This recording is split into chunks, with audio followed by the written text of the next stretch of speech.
بالله من الشيطان الرجيم. بسم الله الرحمن الرحيم. السلام عليكم ورحمة الله وبركاته. الحمد لله رب العالمين. الحمد لله الذي أنعمنا علينا بنعمة الإيمان والإسلام.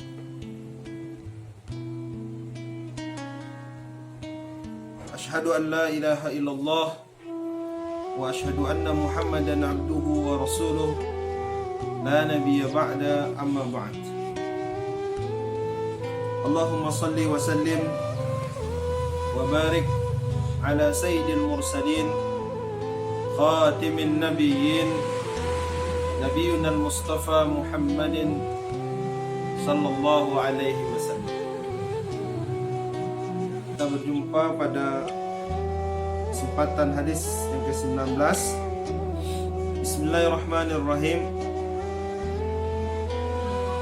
An Abil Abbas Abdullah bin Abbas radhiyallahu anhuma qala kuntu khalfan nabiy sallallahu alaihi wasallam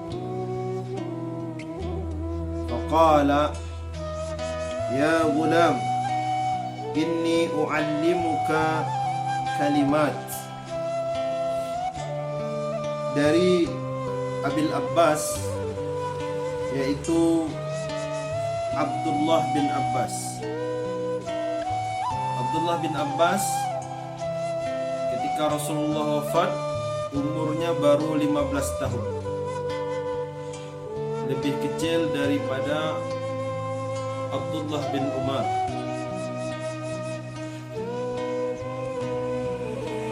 Sahabat Rasulullah ini sering dipanggil dengan panggilan Ibnu Abbas.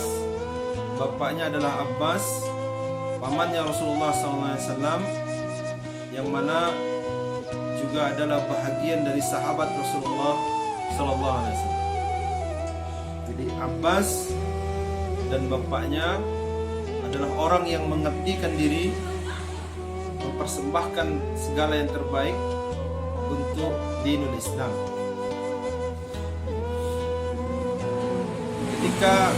Di suatu ketika Ibnu Abbas berada di belakang Rasulullah dalam sebuah perjalanan, Rasulullah memanggil Ibnu Abbas dan mengatakan kepadanya,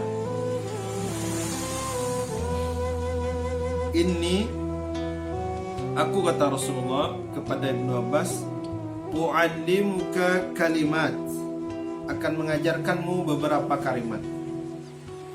Jadi ini langsung pengajaran yang diterima dari Rasulullah SAW oleh Ibnu Abbas.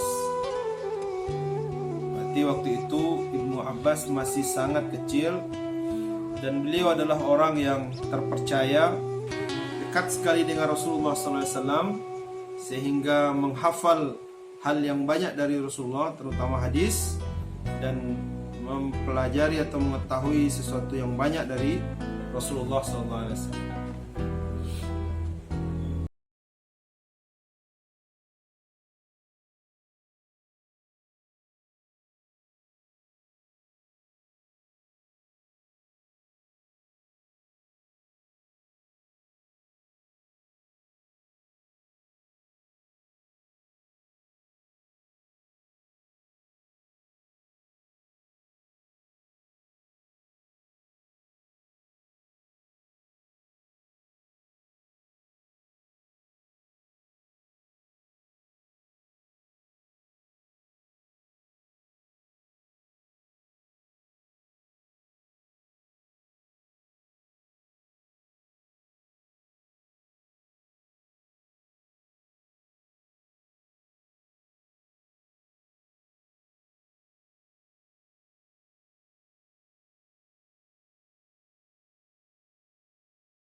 kita juga melihat bahwa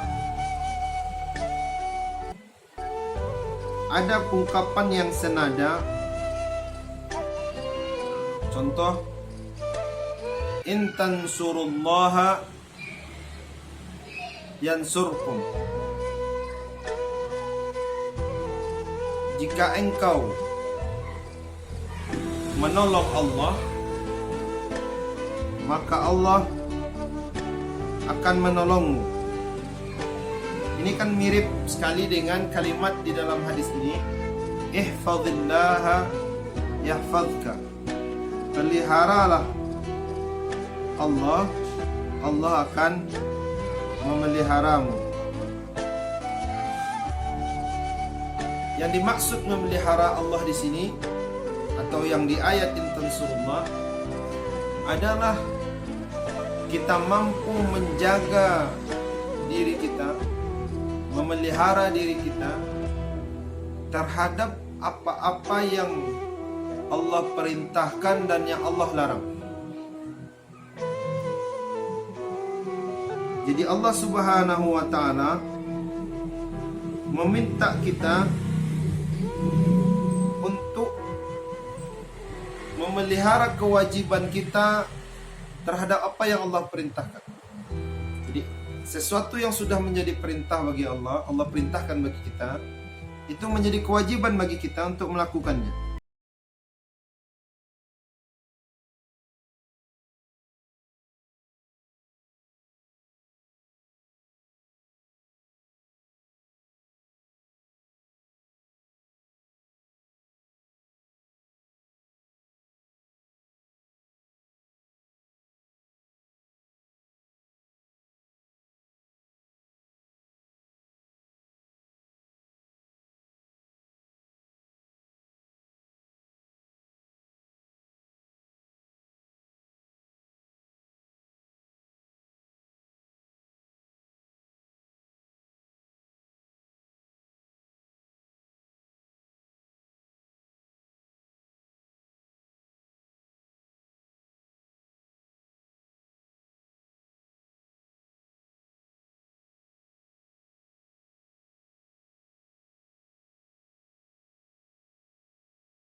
Engkau melihatnya, artinya tujahik, engkau berhadapan dengan Allah. Atau kalau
kita akan mudah menggantungkan harapan. Apalagi kita tahu bahwa Allah Subhanahu wa taala tidak pernah memberi batas, tidak pernah memberi batasan dalam hal meminta kebutuhan kita.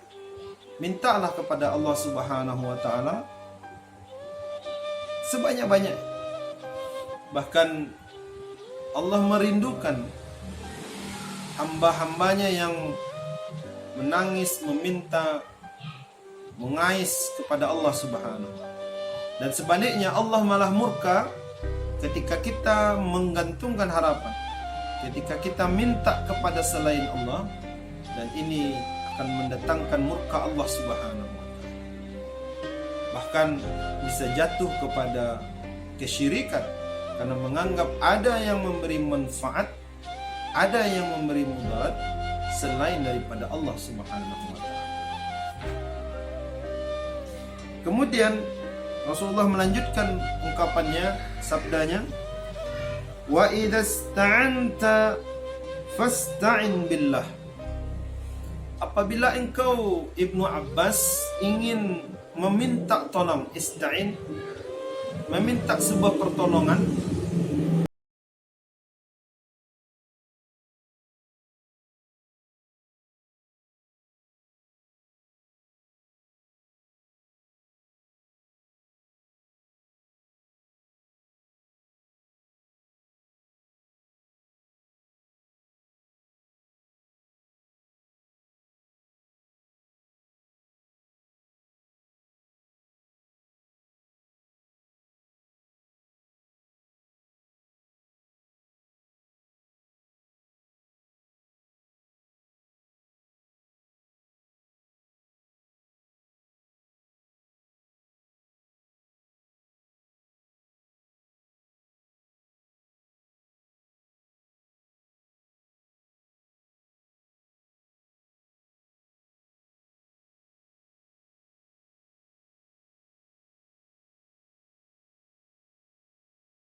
Rasulullah melanjutkan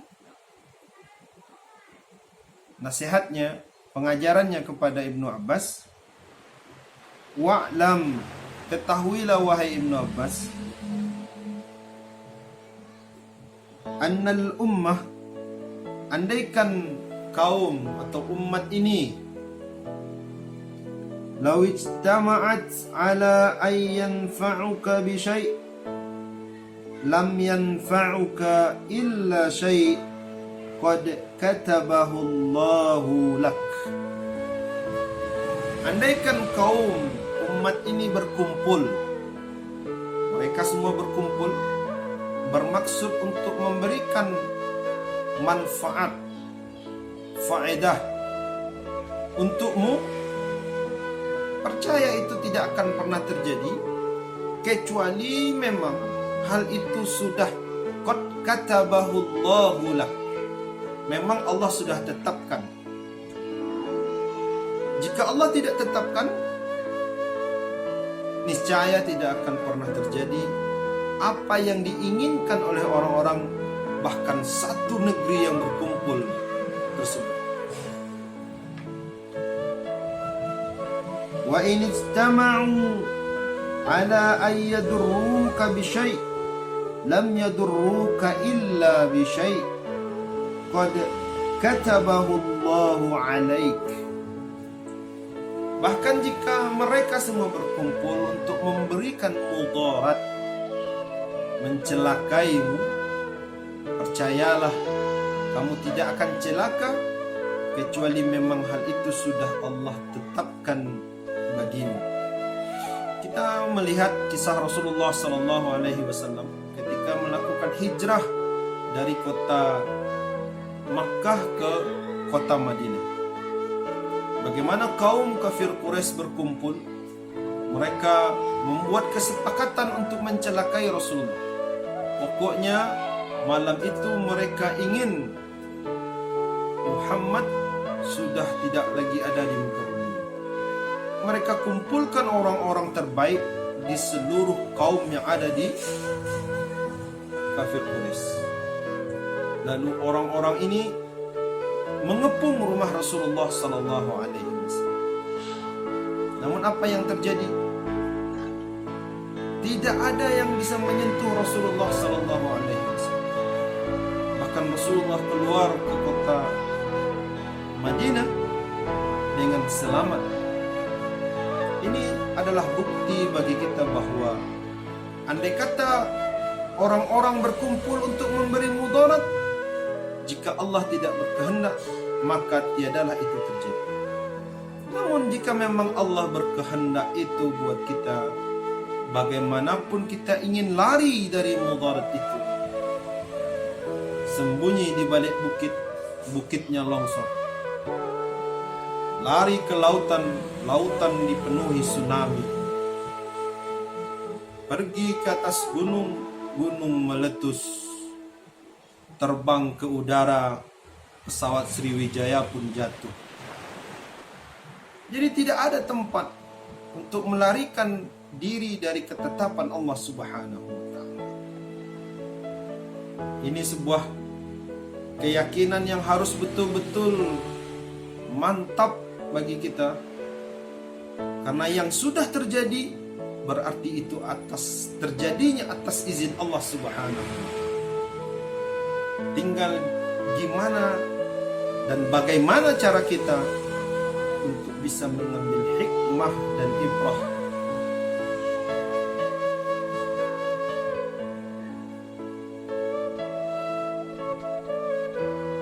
Dan Rasulullah SAW memberikan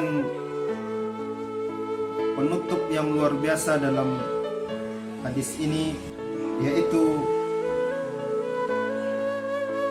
rufi'atil aqlam, bahwa pena-pena yang digunakan, yang Allah perintahkan pena ini untuk mencatat apa yang akan terjadi bagi kita, sudah rufi'at, terangkat. Jadi ketetapan sudah ada dari Allah Subhanahu wa Ta'ala. Rufi'atil aqlam wa juffatis suhuf. Tempat mencatat pun artinya tintanya telah habis, sudah kering. Juffatis suhuf. Jadi ketetapan yang sudah ada di Lauhil Mahfuz itu tidak mungkin lagi untuk dirubah. Sahabat PPDQ yang Allah muliakan, di sini pengajaran yang luar biasa dari hadis baginda Rasulullah, pengajaran terhadap Ibnu Abbas mengandung ibrah yang sangat luar biasa. Yang pertama yaitu Rasulullah memantapkan hati Ibnu Abbas untuk konsisten dengan kewajiban-kewajiban yang sudah Allah tetapkan. Konsisten. Jadi jangan pernah menganggap remeh apa yang sudah Allah wajibkan bagi kita, karena itu sesuatu yang pokok, yang mau tidak mau itu akan dipertanggungjawabkan di hadapan Allah Subhanahu wa Ta'ala. Dan Rasulullah juga minta pada Ibnu Abbas berhati-hati terhadap jurang-jurang maksiat. Jangan coba-coba membuat peluang maksiat. Jangan pernah mencoba membuat ruang rugi bagi diri sendiri. Hati-hati. Karena kalau kita terjebak dalam maksiat, dan itu akan susah sekali meninggalkannya. Jadi hati-hati dengan kemungkinan kita terjatuh di dalam maksiat. Kalau kita bawa ke dalam kajian kita sebagai orang yang telah meniti sebagai salik yang berjalan menuju Allah Subhanahu wa taala, Allah juga meminta kita untuk menghadirkan pengawasan Allah di dalam diri kita. Dalam bentuk kesadaran kita kontinuitas bersama dengan Allah Subhanahu wa taala. Qiyaman wa qu'udan wa ala junubihim. Dalam kondisi berdirikah, dudukkah, atau bahkan berbaring sekalipun, Allah selalu minta kita untuk menghadirkan kepengawasan Allah, kesadaran kita untuk mengingat Allah Subhanahu wa taala dalam 24 jam. Ini juga menjadi kewajiban kita dalam bentuk ihfazillah, menjaga Allah Subhanahu. Dan orang yang hatinya terbiasa, amalannya terbiasa, pikirannya terbiasa menjaga Allah Subhanahu wa taala, maka permintaan-permintaannya, baik itu minta pertolongan atau hal-hal yang lain, itu pasti akan ditujukan kepada Allah Subhanahu wa taala. Kita kenal bahwa Rasulullah adalah orang yang paling konsisten mengingat Allah, memelihara pengawasan Allah dalam dirinya, sehingga apapun permintaan itu ditujukan langsung kepada Allah Subhanahu wa taala. Hampir tidak ada ruang menggantungkan harapan kepada yang lain ketika hati, pikiran, amalan-amalan zahir itu semua mengarah kepada mengingat, menghadirkan konsistensi pengawasan Allah di dalam diri. Tentu sebaliknya, orang yang jarang mengingat Allah, jarang menghadirkan pengawasan Allah dalam dirinya, maka itu pertanda sekaligus bahwa ia lemah meminta kepada Allah, karena dia sering tidak ingat kepada Allah. Lalu bagaimana mungkin ia akan sering meminta kepada Allah? Pasti ia akan penuh dengan keraguan-raguan. Lai kayu atau kaina, lai akan didanga atau indah oleh Allah Subhanahu, karena dia jarang sekali hadir hudur dalam pengawasan Allah Subhanahu. Dan orang yang dengan amalannya konsisten, itu biasanya mereka akan kokoh, kuat dalam melihat pandangan takdir, ketetapan dari Allah Subhanahu. Kenapa Rasulullah begitu mengajarkan bahwa kalau Allah sudah tetapkan maka berlaku? Kepada Ibnu Abbas itu begitu diajarkan. Kenapa? Karena jangan sampai ada di dalam diri orang-orang beriman itu satu sikap pesimis atau sikap senang yang berlebihan. Ia merasa mempunyai kekuatan, padahal sumber kekuatan adalah Allah. Atau sebaliknya, ia merasa begitu lemah sehingga membuat dia menjadi pesimis, patah arang. Padahal ada Allah yang senantiasa hadir kapanpun dan maha meliputi segala sesuatu. Nah, ini perlu menjadi sebuah capaian bagi kita yang sedang salik berjalan menuju Allah Subhanahu wa Ta'ala.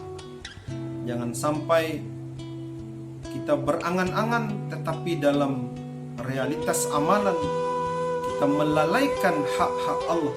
Kita tidak menjaga apa yang menjadi pantangan dan larangan dari Allah Subhanahu wa Ta'ala.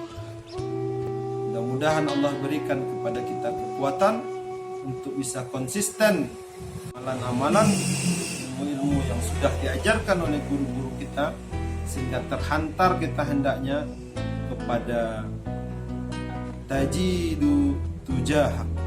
Kita akan mendapati Allah persis berada di hadapan kita.